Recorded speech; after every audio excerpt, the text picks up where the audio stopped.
So US Nationals just finished and it was such a banger of an event. We got our very first look into the new meta and honestly, it looks so much better than the last one. But the biggest win from the weekend is the site actually dropping the full stats from the whole event.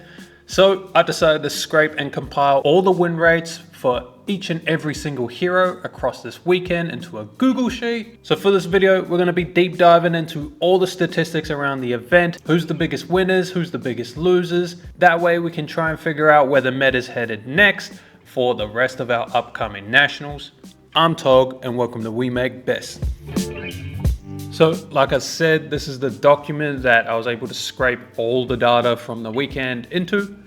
I've sorted everything by win rates. I've got a matchup matrix in here, the amount of games played between the matchups, and then even the specific heroes, like all their win rates and everything across the board from the entire weekend. And so yeah, let's jump into it and start digging into anything that we can see.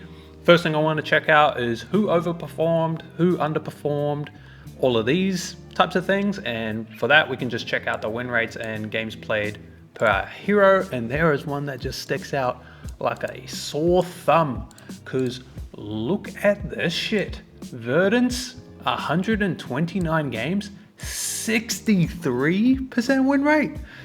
Like, that's really insane. With that many games to prove this win rate, it's a lot more solid than, say, the Max Nitro. Because 9 games, 77% win rate. This doesn't mean Max Nitro is the best deck. Oh shit, maybe Max Nitro is the best deck. Because if 10 people took it, then it'll be 90 games, and if they all had the same record, okay, now I'm just yapping again. But yeah, like I was saying, 129 games, this is solid evidence that this is a very good win rate. And going into this, I don't know if people saw, not many people saw, because I posted it the day before US Nats, but I called this shit, so I'm pretty sure I can do a good job explaining why she actually performed so well.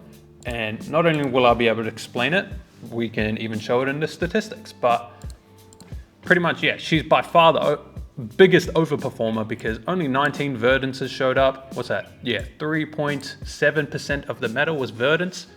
A lot of them very skilled players, like very good players took her because obviously they recognized it in the background during their testing that, oh wait, Verdance is actually just the best into all these top perceived decks, because these guys were like the perceived meta, all of these as well, and these.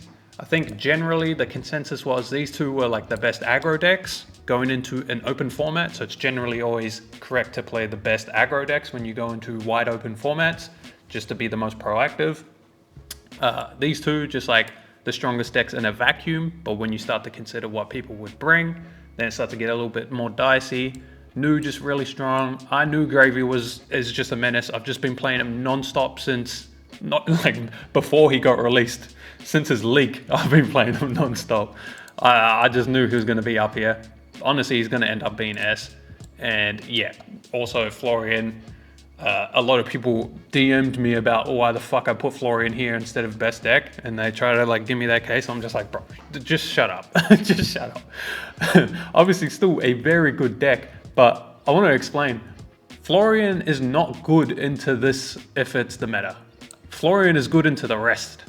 So really, Florian is a get to top 8 deck. But if you want to win a tournament, you don't want to be on Florian, because in top 8, you're going to have to verse these decks. Which, if we go to the tabs, how about we just prove what I'm saying instead of me just yapping? Let's go to the tabs. So this tab, we've got Florian here. Let's go to all the important matchups, well, the main ones. So like Mario, Azalea, who else? We got, that's a 50. I think Gravy Bones should be considered one of the top ones. Kano, Nu. Fuck, there's so many like relevant heroes. I love an open meta like this. And then Verdance. So what's his matchups into all of these? So Mario, yeah, that's one of the good ones. One of the big reasons why Florian's still a decent pick. But yeah, Azalea, this matchup got worse as well now that they're all on that New Horizons build. Gravy Bones, this is suspect. I think a lot of the Gravy Bones haven't optimized to like their own deck or the game plans. honestly, this is like very close to a 0% for Florian. It's probably just as bad as this, or even worse. I just got a peek. 10% on Kano. It's probably closer to this, honestly. Like, this is another perceived best deck. 10% into that. New? Yeah, sure. You're probably fine into new, if not favored. Same as Prism. And then bang, not 6% here. So you just have like 4 pretty much unwinnable matchups. And then these 2, you can still lose these games. And then you can probably all like consistently beat a Mario. Sure, you might be able to consistently beat the Prisms, but like, it's just too much risk, right? Like, this is why I think Florian's on the more overrated side. Very strong deck for Swiss, the Swiss Demon, we could probably call them. But yeah, getting to top 8, it's going to be hard to actually close out an entire tournament. That's why I think Verdance is just better, because yeah, let's go to Verdance's spread here. By the way, obviously, I'm going to leave the link to this in the description. Feel free to play around with it. Check it all out for yourselves, because I'm not going to have enough time to cover it all. But yeah, back to this. Verdance. So Mario, nice, we're favored. Who else was it? Azalea, even. We take those. What else we got? We got Florian. That's a fucking 93%er. Understandable. Gravy Bones. This one should be closer to 50-50 if both players are skilled enough and understand the matchup. It is, yeah, one of the more playable matchups from me. Constantly playing Gravy. Constantly playing Gravy. Verdance is actually one of the tougher ones. Not tough, but like, you know, it's actually a game. Kano actually favored. This is understandable with the amount of tech and hate. This one's a little bit suspect. Kasai, 33%. Did some people figure out some tech here, or was these just some unfortunate games? We can also check the amount of games played as well. So let's go to this Verdance Kasai. 12 games, honestly not bad amount for 33%, so 4 and 8. Very interesting actually. Who else is there? We got Prism, 50-50, makes sense. A lot of the people were on the 9 fruits build, extra poppers, and then yeah, just other random shit. So Kasai is just randomly weird. I don't even know if this is real. This isn't a real 33%. This is probably going to end up being a 50-50. And then everything else you're either favored or you have game into. Like, that's a bit if. Like, that's the best mid-range deck. Like, that's Florian last season. Like, that's what Verdance is right now. After Enigma left. This is like the good spot Florian. And that's why, yeah, like I was saying, I put her over Florian. She's the best Earth deck in the meta right now. But yeah, and then also down here, I'll show you guys. You can just check it out like this. So I like to sort by games. Oh yeah, it's already sorted by games, because then it'll show like the most popular heroes first. And yeah, it's the same shit. Like 14 and 1 into Florian. Who dropped this, by the way? Who dropped the game into Florian? Shame on you. Yeah, into Mario, good. Vincent, amazing apparently. Prism, 50-50. Azalea, 50-50. New, yeah, this was one of your harder matchups, but honestly, it's not too bad now. Kano looks pretty good. And yeah, I would actually lean that it's slightly Verdance favored now as well. Even though Kano got all this extra tech, you still have the Kano problems. Gravy Bones, this will edge out towards 50-50 later on. Only 6 games though as well, but yeah, just a fucking solid matchup spread. So easily Verdance is the biggest performer, or biggest overperformer I should say. But what else do we got? So Bolton, only 10 games, 60%. Kano, I think everyone going in knew that Kano was going to be a menace. And it just shows here as well, by the way. Because shout out to Ombre. This motherfucker was dropping stats on Twitter. Go follow this guy. He was dropping mad stats on Twitter like as it happened at US Nats, showing everything. But yeah, we get to have a look at the best performing CC heroes. So Kano and Verdance, both 9-0. And then they also both had a second copy as 8-1. So pretty safe to say if these are your records that they might be, or like you can start to consider them as the best CC heroes in the game right now. And then all your other suspects that you would expect to see with Mario, Azalea, Nu, and Prism. So literally all the other suspects that you would consider as top CC decks right now. The only one missing that could possibly be in here is Florian, but yeah, I've already ranted on why I think Florian's a little bit overrated. But yeah, as we suspect, all of the rest of these. I guess not, Gravy Bones wasn't in there, although he should be, my fucking goat. So yeah, on top of this, by the way, I'm gonna show you like what I think the meta is gonna start leaning towards in a little tier list afterwards, because I always think that's a little bit fun. It's also gonna be pretty handy going into our national season. Mine's in a month and a bit. But who else? We also had, yeah, everyone suspected Kano was gonna be good. Florian, even though I've just been shit talking Florian, it's still like really good stats. Like I was saying, 368, so solid results. Like you can really take this 55% and say like, yeah, that's probably his win rate into the meta. But yeah, like I was saying, into all the top decks, you're actually getting eaten alive. That's why I think he's just a Swiss demon. Azalea, really great performance. Good into the Earth Heroes now with the new Horizon build. Look very, very tough for them to win. Who else we got? Kasai actually did very good. 100 games as well, pretty solid. 99 games, 53% win rate. Pretty surprised. I want to go check her matchup spread, because what was she winning into the most? Get these the fuck off my screen. I like to sort this. Sort by games. So Mario or Florian, 58%. Is the matchup meant to be like that? It seems like it should be a fine matchup, right? You just play the whole grindy mid-range game, but you have Dynamos and Raisin Army, and then you also have really big blood in her hand turns. So yeah, this makes sense to me. That makes sense to me. Mario 50 makes sense. Azalea 30 also makes sense. Prism 55%, 5 and 4. Is this real stats? Who the fuck are these Prism players? This seems a little bit fake to me, although I might be wrong. Maybe they figured something out. Cindra, that makes sense. Cindra sucks. Gravy Bones. What the fuck is this? Okay, it's more fake stats. Okay. Even this is a little bit fake, I'm pretty sure. So maybe we have to take some of this Kasai stats with a grain of salt. See, how good are stats, bro? You can actually just go check the specific ones in here. Because, yeah, I think, in my mind, I'm going to take this a little bit with a grain of salt. A lot of these wins seem like they shouldn't be happening if you think about them, if they were played at the top tables, but like the top performers on the heroes. I feel like those results wouldn't be the same. But yeah, I could just be wrong as well. Dory pretty high, but obviously a low amount of games, 53%, pretty nice. Not too sure what they're farming up here. Earth Heroes, Wizards up here. I guess it's the Gravy Bones they're farming. Speaking of Gravy Bones, Gravy Bones seem to underperform quite a lot. Obviously not as much as Cindra. What the fuck is that? Second most repped? Bruh, get that shit out of my face. Did I already talk about this? But I don't know.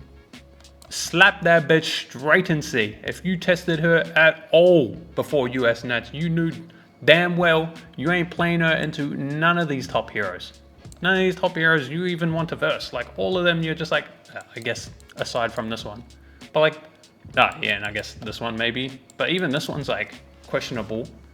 All these heroes, like you just feel like, why the fuck am I playing Cindra when you're versing them, when you're playing the Cindra into them? I should just be playing anything else. And even this one's, to be honest, questionable. Like she's just in such a bad spot. I was very surprised to see 43, especially if like you consider that people are just taking her because she's the best aggro deck in their mind, but like the best aggro deck was Azalea and Mario in my mind. So yeah, I was very surprised by that. Not surprised at all by this. Let's go double check if her matchups are as bad as what I'm claiming them to be. So yeah, it's already done. So 44 into Florian, makes sense. It's not a free matchup as people would tell you it is. Mario, that's even higher than what I'd suspect. To be fair, Gravy, might be around the actual win rate. 62, yeah, I'd say that's around. It's a 30 to 40% for Gravy. This higher than what I'd expect. This higher than what I'd expect. This higher than what I'd expect. This higher than what I'd expect. So I think there was a lot of cheese wins going on here, but yeah, I don't know. If you are negative win rate into all of these, and these are actually the top heroes, Like, bro, what are you bringing this deck for? Okay, enough for Cindra slander. But, yeah, Cindra sucks. Okay, I said enough, but I just did it again. Like I was saying though, Gravy Bones, obviously you can take this with a grain of salt because it's a new hero. People aren't on the optimal builds. Maybe they couldn't even find the cards they needed for that weekend. That whole shit was a shit show. But I do eventually think once everybody starts getting on the same page on like how to play Gravy, the game plans into everything, bro, Gravy's gonna be up there. And like, you could see it. I put him in A tier. I knew he was gonna perform. And there was 3 in the top 20. And then on top of that, Brody Spurlock 12-0'd the Battle Harden on Gravy. Like, this hero is going to be S tier. I've been trying to say it. Like, it's just a board stay hero, bro. Like, of course you're going to be S tier. Why is everyone joking? Like, I think people, what's the word, exaggerate the downsides of Gravy too much. Like, oh no, Prism's a 0%er. But maybe, like, I played Kano for so long that I'm used to just making Prism your 0%. And you just max out on everyone else. Oh no, Dory's your other 0%er. This random, like, barely played motherfucker. Oh no, you can't beat her. What's next? Oh no, how are you meant to beat Teklo Voslin? Oh no. Bro, who the fuck cares? Like, your hero's broken. You bust up everyone. How was the matchup spreads? I don't really want to check, actually. Because then I'll look like an idiot. But we'll check. I don't care if I look like an idiot. Otherwise, I would have quit content creation long ago. Florian, this is fake. That should just be 100%, to be honest. Even this should be like way higher, the Mario matchup. They're not fast enough and they can't actually ignore a lot of your things like Chum and Sawbones. Cindra, yeah, it makes sense. Azalea, actually I do agree with the Azalea. It's a bit of a 50-50. Die roll matters a lot, and who like sees their good cards going, or like just who sees their good cards first matters a lot. New, this one's a little bit more surprising. This is closer to a 50-50 in my eyes. So maybe we just got lucky here. Whoever got the 1 win on the Prism, shout out to you. You are my GOAT. Kasai, that's fucking suspect. Fang, I haven't tested it enough, but I assumed it would be a good matchup. So I'm pretty surprised at this. Kano, sure if you're teched. Acilio, I actually do think Acilio is one of your hardest matchups, like a good Acilio. Yeah, and then this, sure. Yeah, overall, looks pretty good, honestly. I was expecting to look way more stupid when I came into this tab. But yeah, I've just been prepping for Gravy. By the way, I have a quick note here. I'm actually locked taking Gravy to my nationals. So I've built my Gravy Bones Masterclass, which is pretty much going to be my journal as I prep for Nats, where inside this masterclass, you see a constantly updated deck list with a full matchup and sideboard guide. The date will show when it's last updated, and every single time I update it will be a new deck tech VOD explaining the changes. There's also tabs in there explaining my deck building philosophy on ratios, flex slots, why this list should work. I've also put in tabs in there with a cheat sheet for our best plays possible in the deck and when to use them. Also created some deep macro game plans for both the aggro and fatigue matchups to help people trying to pick up the deck. There's also full matchup breakdowns with sideboarding, macro and micro game plans, footnotes on interactions within the matchups, and I'm even adding in my personal gameplay VODs into the specific matchups. So if you're serious about learning Gravy or just want a shortcut to nationals level play, I would highly recommend you check it out, link in the description. But yeah, going off all of this data, I'm pretty sure that the meta going forward for the rest of our nationals is probably looking something like this. I think Verdance is probably gonna be like solo S tier. The thing about her is she's pretty untargetable in the same sense that, like, if Prism's top tier, everyone just puts in 7 power poppers. If Kano's top tier, everyone just puts in spell void and prevention effects, you know? And it's like similar to like, if Mario's top tier, then like Florian gets a lot more better, and same as Verdance. Whereas like if Verdance is top tier, who do you actually bring to beat Verdance? Like, it's none of these top heroes here. It's not even, like, maybe it's a Acilio, but even like that matchup, the Acilio's gotta be quick, man. Like, I don't know, what do you bring to beat Verdance? It's just by far the best mid-range deck right now, simply because of like Storm Striders in the end game. I think, yeah, Verdance going forward, people will definitely recognize that she's probably the best deck now. Kano's still a menace, like still a CC menace, but at Nationals, just win out on your CC and win out on your draft, and then you'll stop seeing the Kanos, I guess. Learn to draft, idiots. Yeah, I still suspect Azalea is going to be a menace. Prism's still just fucking so strong in a vacuum that she deserves to be up here. Nu, just very solid all around. And I do suspect, yeah, I think these guys are all a tier above the rest. Kasai, I'm loving Kasai being back. Kasai is actually so fun to play as well, by the way. But yeah, I also want to put Gravy higher, but to be honest, if I put him here, it's going to ruin my OCD a little bit, so I'm going to leave him there. What does this look like? Yeah, okay, we do it like that. So yeah, I suspect the meta looks something like this. But yeah, hopefully you guys enjoyed this video. Like I said, going to be a link to that Google Sheet in the description down below. Feel free to just play around with it, check out the stats for yourselves. It's got almost everything. I think there's a couple heroes, like the low rep ones that I couldn't get the stats on because my computer died while I was making it. But yeah, hopefully you got everything else. Everything's cool. Thank you for watching to the end, but I'm out. Peace.